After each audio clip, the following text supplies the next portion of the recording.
ముఖ్యమంత్రి వర్యులు మనందరి ఆదర అభిమాన నాయకుడు మన రేవంత్ రెడ్డి అన్న గారిని మాట్లాడవలసిందిగా కోరుతా ఉన్నాం.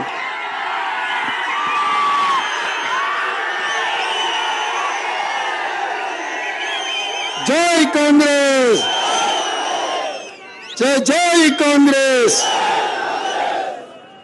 మిత్రులారా, ఈరోజు శ్రీమతి సోనియా గాంధీ, శ్రీ మల్లికార్జున్ ఖర్గే గారు, శ్రీ రాహుల్ గాంధీ గారు మెదక్ పార్లమెంటు నియోజకవర్గం నుంచి కాంగ్రెస్ పార్టీ అభ్యర్థిగా నీలం మధును ఎన్నికల బరిలో దించితే మీ అభిమాన నాయకుడు కాంగ్రెస్ పార్టీ పటాన్చేరు శాసనసభ నియోజకవర్గ ఇన్ఛార్జ్ కాటా శ్రీనివాస్ గౌడ్ నేతృత్వంలో పెద్ద ఎత్తున ఈ సమావేశాన్ని ఏర్పాటు చేసి నీలం మధును ఆశీర్వదించడానికి, కాంగ్రెస్ పార్టీని గెలిపించడానికి వేలాది మంది తరలి వచ్చినందుకు మీకు అందరికీ మనస్ఫూర్తిగా కృతజ్ఞతలు, ధన్యవాదాలు. ఈ కార్యక్రమంలో నిర్మలా జగ్గారెడ్డి గారు, మెదక్ శాసనసభ్యులు మిత్రుడు రోహిత్ రావు గారు, మెదక్ ఉమ్మడి జిల్లా ఇన్ఛార్జ్ మంత్రివర్యులు సోదరిమణి కొండా సురేఖ గారు, మా సోదరుడు, నాకు అత్యంత సన్నిహితుడు, వైద్య ఆరోగ్య శాఖ మంత్రి దామోదర్ రాజ నరసింహ గారు, అదేవిధంగా మెదక్ జిల్లా నుంచి వచ్చిన కాంగ్రెస్ పార్టీ ముఖ్య నాయకులు, మండల నాయకులు, గ్రామ శాఖ అధ్యక్షులు, ఎంతలో డాన్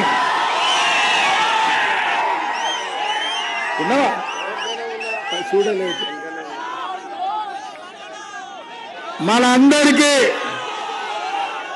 మనందరం అభిమానం చూపించే సంగారెడ్డి కింగ్ జగన్తో ప్రాణ సమానులైన కాంగ్రెస్ పార్టీ కార్యకర్తలందరికీ కూడా మనస్ఫూర్తిగా అభినందనలు, కృతజ్ఞతలు. ఎందుకంటే కింద భూమిలో నుంచి సెగలు వస్తున్నాయి, పైనుంచి బాణుడు ప్రతాపం చూపిస్తున్నాడు.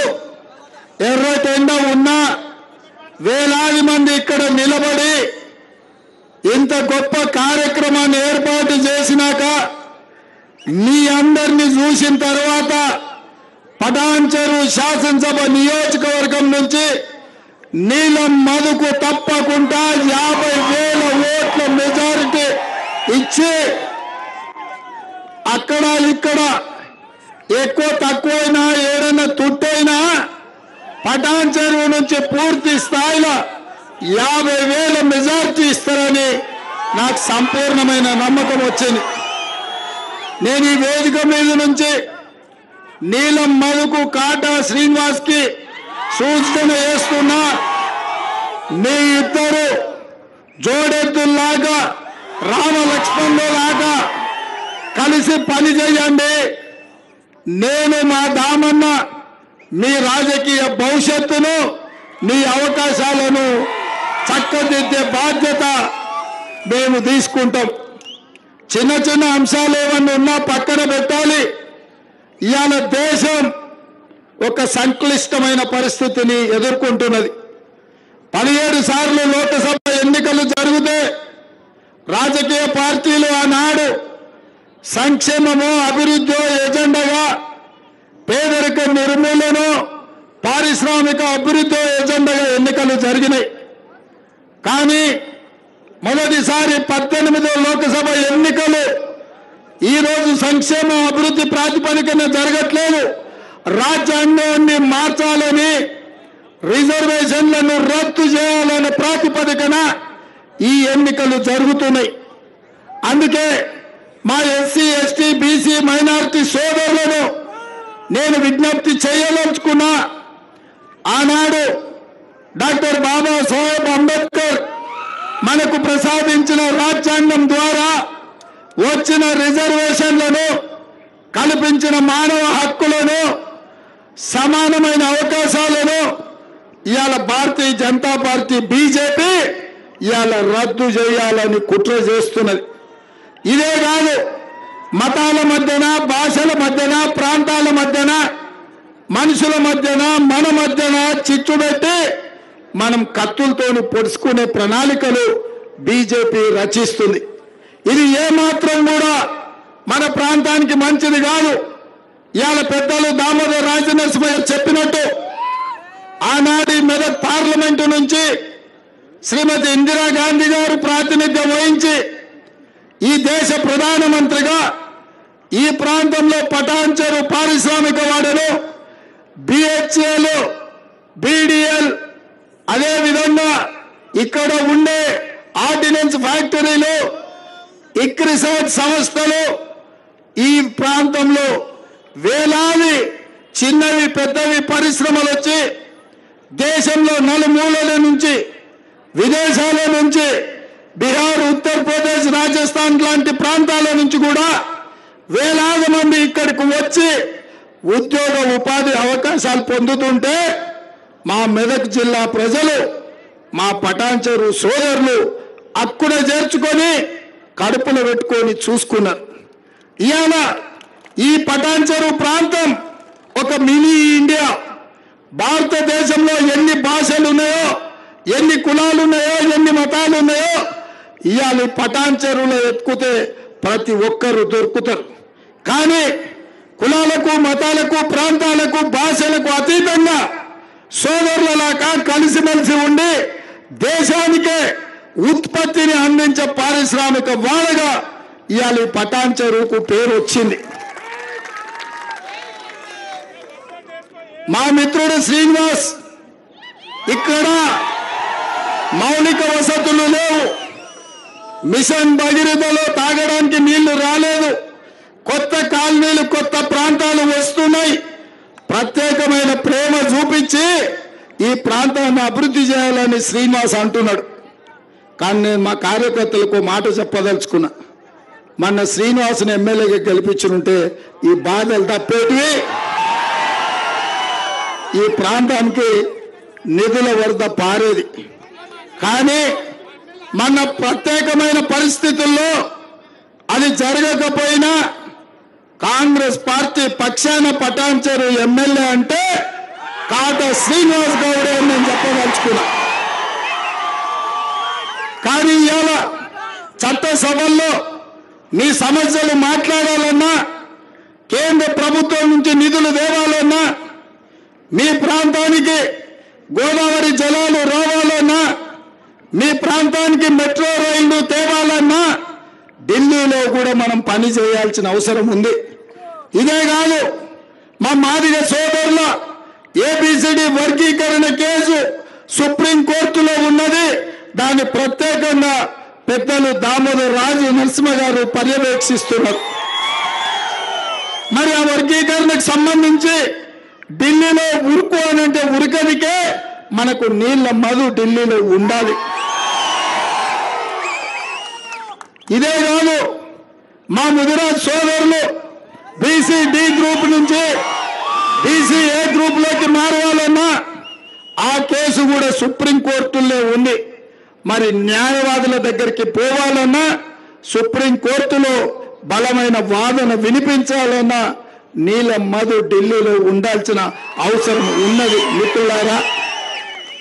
అందుకే ఇవాళ ఈ ప్రాంతం ఆనాడు ఇందిరాగాంధీ గారు ఉన్నప్పుడు ఏ అభివృద్ధి అయితే జరిగిందో డాక్టర్ వైఎస్ రాజశేఖర రెడ్డి గారు, పెద్దలు దామోదర్ రాజనరసింహ గారు 2004 నుంచి 2014 వరకు 10 సంవత్సరాలు ఈ ప్రాంతాన్ని ఎట్లా అభివృద్ధి చేసిరో మళ్ళీ 2024 నుంచి 2034 వరకు మళ్ళీ వారు, నేను, ఆనాడు వైఎస్ఆర్ దామోదర్ రాజనరసింహ గారు ఏ విధంగా ఉమ్మడి జిల్లా మెదక్ అభివృద్ధి ఇవాళ నేను పెద్దలు దామోదర్ రాజనరసింహ గారు అదే రకమైన అభివృద్ధిని ముందుకు తీసుకువెళ్తామని చెప్పి నేను మీకు అందరికి విజ్ఞప్తి చేస్తున్నా. అందుకే మిత్రులారా, గత 25 సంవత్సరాల నుంచి నరేంద్ర భాయ్సాబ్ నుంచి మొదలు పెడితే మొన్నటి కొత్త ప్రభాకర్ రెడ్డి వరకు ఈ ప్రాంతంలో బీజేపీ వాళ్ళు బీఆర్ఎస్ వాళ్ళు ఎంపీగా ఉన్నారు. ఏమి జరిగిందో మీరు చూసిండ్రు, ఎంత అన్యాయం చేసిండ్రో మీ కళ్ళ ముందర ఉన్నది. అందుకే ఇవాళ నిలబడ్డ అభ్యర్థులు కూడా ఎవరో కొత్తోళ్ళు కాదు. మొన్నటి వరకు దుబ్బాక ఎమ్మెల్యేగా ఉన్న రఘునందన్ రావు గారు ఇవాళ బీజేపీ అభ్యర్థి, ఇవాళ బీఆర్ఎస్ అభ్యర్థి. ఆయన గురించి నేను చెప్పాల్సిన పని లేదు. మల్లన్న సాగర్లో ఏటిగడ్డ కిష్టాపూర్తో పాటు 14 గ్రామాలు కానీ, కొండపోచమ్మ రిజర్వాయర్లో కానీ, ఈ ప్రాంతంలో ప్రాజెక్టులలో మెదక్ జిల్లా రైతులను ముంచి పోలీసులతో తన్నించి పోలీసు బూట్లతో తొక్కిచ్చిన దుర్మార్గుడు ఎవరైనా ఉన్నారంటే బీఆర్ఎస్ ఎమ్మెల్సీ, ఈనాటి పార్లమెంట్ అభ్యర్థి. ఆయనకు ఆల్రెడీ అదే విధంగా ఇక్కడ సోదరు చెప్తున్న గిన్నె ఆయన దుకాణం ఉంది, 100 ఎకరాలు తెల్లాపూర్లో ఆక్రమించుకున్నాడని. మీ భూములు ఆక్రమించుకొని మీ ఆస్తులు మల్లన్న సాగర్లో ముంచి 1000 కోట్లు సంపాదించి అవి సరిపోలేదని 100 కోట్లు కేసీఆర్ హరీష్ రావుకి ఇచ్చి మళ్ళీ ఎంపీగా మీ దగ్గరకు వచ్చాడు. నేను అడుగుతున్నా సోదరులారా, ఆయన ఎమ్మెల్సీకి ఉన్నాడు ఆల్రెడీ, ఇంకా 5 ఏళ్ళు ఉంది ఆయన నౌకరి. ఒకటి ఉండగానే ఇంకొకటి అడుగుతుండ్రు. ఇదేమన్నా పెళ్ళి అనా, ఓ పెళ్ళి ఉంటే 2 పెళ్లి చేసుకోనికే కుర్చీ మీద కుర్చేస్తారా? కుర్చీ మీద ఏమన్నా కుర్చేస్తారా? లేకపోతే పెగ్గు మీద పెగ్గేసినట్టు 2 పదవులు ఉంటాయా? కేసీఆర్ మరి వేసినప్పుడు ఇచ్చిండో, టికెట్ దిగినప్పుడు ఇచ్చిండో నాకు తెలియదు. ఆల్రెడీ ఎమ్మెల్సీ ఇచ్చిండు, ఏడాది తిరగకుండే మళ్ళీ ఎంపీ టికెట్ ఇచ్చాడు. ఇవాళ బీఆర్ఎస్ అభ్యర్థి ఓడిపోతే ఆయనకు ఊడేదేంది లేదు, పోతే ఒక 400-500 కోట్లు పోతాయి. మందిని ముంచిన సొమ్మే కదా, మనల్ని దోసుకున్న సొమ్మే కదా. కాబట్టి ఇచ్చింది తీసుకోండి, తెచ్చింది గుంజుకోండి, అంగిలాగు గట్టిగా ఉంటే ఇడిపించుకోండి, అవి కూడా మన సొమ్మే. అన్ని తీసుకున్నాక తూర్పుకు తిరిగి దండం పెట్టమని చెప్పి సలాకితోని వాత పెట్టు. అందుకే మిత్రులారా, నిన్న మొన్న బీజేపీ నాయకులు, ఈ దేశ ప్రధానమంత్రి నరేంద్ర మోడీ గారు, అమిత్ షా గారు వచ్చారు. 10 ఏళ్ళు వాళ్ళే కదా ప్రధానమంత్రి ఉన్నది, హోంమంత్రి ఉన్నది. తెలంగాణ రాష్ట్రానికి వచ్చినప్పుడు మనం ఏం ఆశిస్తాం? పెద్దలు వచ్చినప్పుడు, పెద్ద మనుషులు వచ్చినప్పుడు ఏమన్నా తెస్తారేమో, తెలంగాణకి ఏమన్నా ఇస్తారేమో అనుకున్నా. నేను గతంలోనే ఆయన పోయి అడిగినా, మా పటాన్ చెరువు రామచంద్రాంపురం వరకు మాకు మెట్రో రైలు కావాలి అని. ఇస్తాడేమో అనుకున్నా. అదేవిధంగా మనం మూసీ రివర్ డెవలప్మెంట్ ఫ్రంట్కి నిధులు అడిగినాం, ఇస్తాడేమో అనుకున్నా. అదేవిధంగా బయ్యారం ఉక్కు కర్మాగారం, Warangal railway coach factory, Rangareddy జిల్లా చుట్టూతా ఐటీ పరిశ్రమల కోసం అనుమతులు ఇస్తాడేమో అనుకున్నాం. ఇవేమీ ఇవ్వలేదు. ఆయన ఒకటే జపం చేస్తున్నారు, హిందువులు ముస్లింలు ఇవాళ మీరు కొట్లాడుకోండి, మీరు కత్తులతో ఒడుచుకోండి, మీ రక్తం చిందాలి, మేము ఓట్లలో గెలవాలి అని ఈ ప్రయత్నం చేస్తుండ్రు. నేను అడుగుతున్నా, ఇక్కడ వివిధ ప్రాంతాల నుంచి ప్రజల్ని, ఇక్కడున్న కార్మికుల్ని, మా కమ్యూనిస్టు సోదరులని, మా తెలంగాణ జనసమితి మిత్రులను, సోదరులారా, ఇవాళ ఆలోచన చేయండి. ప్రశాంతమైన వాతావరణం ఉన్నప్పుడు, శాంతి భద్రతలను కాపాడినప్పుడే పెట్టుబడులు వస్తాయి, పరిశ్రమలు వస్తాయి, ఉద్యోగ ఉపాధి అవకాశాలు మన పిల్లలకు ఉంటాయి. అట్లా కాకుండా రోజు మనం కొట్లాడుకొని చేస్తుంటే ఎవరైనా పెట్టుబడి పెడతాడా? మనకు పరిశ్రమలు వస్తాయా? మన ప్రాజెక్టులు వస్తాయా? మన ప్రాంతం బాగుపడుతుందో ఆలోచన చేయండి. ఇవాళ ఆనాడు 2004 నుంచి 2014 వరకు దామోదర రాజనరసింహ గారు మంత్రిగా, వైఎస్ రాజశేఖర రెడ్డి గారు ముఖ్యమంత్రిగా ఔటర్ రింగ్ రోడ్డు తెచ్చిండు, అంతర్జాతీయ ఎయిర్పోర్ట్ కట్టిండ్రు, ఐటీ పరిశ్రమలు వచ్చినాయి, ఫార్మా కంపెనీలు వచ్చినాయి. అందుకే ఇవాళ మన భూమి నీడ కట్టిన బస్ స్టాండ్ కూడా ఆనాడు మనం కట్టిందే. అందుకే ఇవాళ మన ప్రాంతం అభివృద్ధి జరగాలంటే, మన భూముల ధరలు పెరగాలంటే, మన పటాన్ చెరువులో కూడా కోకాపేటలో ఎట్లయితే 100 కోట్లకు ఎకరం అయిందో ఇక్కడ భూముల ధరలు 100 కోట్లకు పెరగాలంటే మనకు పరిశ్రమలు రావాలి, ప్రశాంతంగా ఉండాలి, ప్రజలు కలిసిమెలిసి ఉండాలి. కానీ ఇవాళ బీజేపీ వాళ్ళు ఒకటే పిచ్చి పట్టుకున్నది. పిచ్చి ఏందో అంటే ఇవాళ మనకు పిచ్చి లేపి మనం కత్తులతో ఒడుచుకోవాలంట, మన రక్తం ఏర్లై పారాలంట, మన కుత్తుకలు దిగాలంట, బీజేపీ వాళ్ళ సీట్లు గెలవాలంట. ఇంత అన్యాయం, ఇంత దుర్మార్గం ఉంటుందే?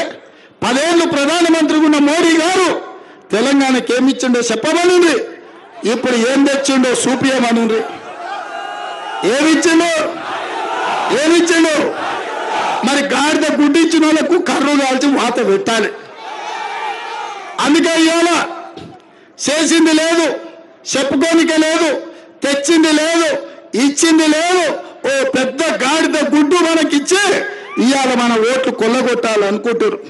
అందుకే మిత్రులారా, బీజేపీ మాయలో పడ్డామంటే, వాళ్ళు అధికారంలోకి వచ్చిరంటే అంబేద్కర్ గారు రచించిన రాజ్యాంగాన్ని సమూలంగా మారుస్తారు.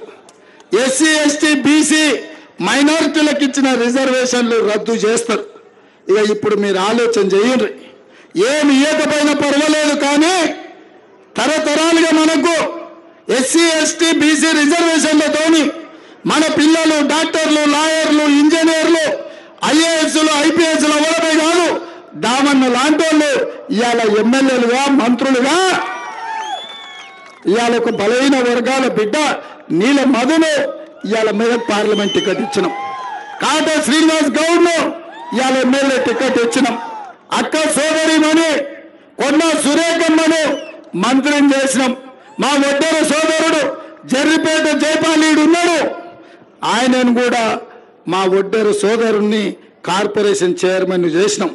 మా అక్క మా నిర్మలమ్మ ఆమెను కార్పొరేషన్ చైర్మన్ చేసినాం. ఇక మా జగ్గారెడ్డి గారు అయితే నా పదవంతా ఆయన్ని నడుపుతుండు. వారే ముఖ్యమంత్రి కార్యాలయం మొత్తం పెత్తనం ఆయనదే, నాదేంది లేదు. రబ్బర్ స్టాంపే నేను గుద్దమన్న దగ్గర గుద్దుతున్నా, సంతకం పెట్టమన్న దగ్గర పెడుతున్నా. మొత్తం నడుస్తున్నదే మీది, మనోళ్ళది, పేదోళ్ళది, పేదలకు అండగా ఉండేటోళ్ళు. మరి ఇట్లా అందరినీ కలుపుకపోయే మన ప్రభుత్వం, పేదలకు అండగా ఉండే కాంగ్రెస్ పార్టీ ఇవాళ ఇందిరమ్మ గెలిచిన మెదక్ నుంచి, ఒక బలహీన వర్గాల నుంచి నీల మధుని ఇవాళ ఎన్నికల్లో దించిన. ఆనాడు మా జగన్న చెప్తున్నాడు, ఇందిరమ్మ ఉన్నప్పుడు కీర్తిశేషులు బాగారెడ్డి, మాజీ స్పీకర్ రామచంద్రారెడ్డి గారు ఈ ప్రాంతానికి పరిశ్రమలు తెచ్చిండని. మరి నేను అడుగుతున్నా, ఇవన్నీ కూడా కాంగ్రెస్ హయాంలో జరిగిన అభివృద్ధి కదా. ఇవాళ అందుకే కాంగ్రెస్ కి అండగా నిలబడండి. ఈ దేశంలో అభివృద్ధి జరగాలి, పరిశ్రమలు రావాలి, పిల్లలకు ఉద్యోగాలు రావాలి, ఎస్సీ ఎస్టీ బీసీ రిజర్వేషన్లు ఉండాలి, రాజ్యాంగం రద్దు కాకూడదు అంటే కాంగ్రెస్ పార్టీ గెలవాలి. నీల మధుకు అండగా నిలబడండి. మీరందరూ కాంగ్రెస్ కు అండగా ఉంటామని మీరందరూ మాట ఇస్తున్నారు కదా. పటాన్ చెరువు అసెంబ్లీ నుంచి 50,000 మెజార్టీ ఇస్తారు కదా, ఇస్తారా? 50,000 ఇస్తారు కదా, ఇస్తారు కదా, ఇస్తారు కదా. 50,000 పటాన్ చెరువు 1,00,000 ఓట్లతో మెదక్ పార్లమెంటు నీలం మధు గెలవాలి. నేను 1,00,000 అంటే మీరు పక్కా అనాలి. ఓకేనా? రెడీ? 1,00,000 లక్ష లక్ష లక్ష లక్ష లక్ష లక్ష లక్ష లక్ష లక్ష లక్ష లక్ష లక్ష లక్ష జై కాంగ్రెస్ జై జై కాంగ్రెస్ హస్తం గుర్తుకే హస్తం గుర్తుకే ధన్యవాదాలు సోదరులారా ప్రియాంక గాంధీ గారు కామారెడ్డికి వస్తున్నారు 2 గంటలకు ఈడున్న కాంగ్రెస్ పార్టీ కార్యకర్తలు కామారెడ్డి దగ్గరికి రాండి శంకర్పల్లి రోడ్ అండ్ షోలో మధు చెప్తున్నాడు 50,000 ఇవ్వండి మేమన్నీ మంజూరు చేస్తాం